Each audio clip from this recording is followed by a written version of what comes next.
How to change your hero's face in Score Hero.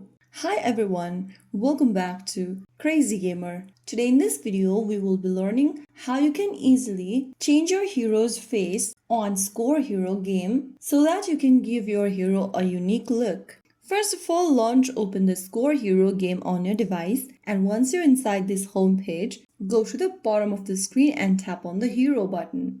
Once you're inside the Hero tab, click on this settings icon right above the face icon at the bottom right corner, and from here, if you go and scroll through the upper menu, you'll see your face type you can choose from for your hero. Choose a face type according to your preference and customize your hero's look. And once you are done with the look, you can head back and you have successfully changed your hero's face look on the screen. So that's it. You can always get back to the same menu and choose a different look for your hero or choose a different facial feature. That is how it's super easily done. If you found the video helpful, don't forget to like, share and subscribe to our channel. I will be back again in the next video.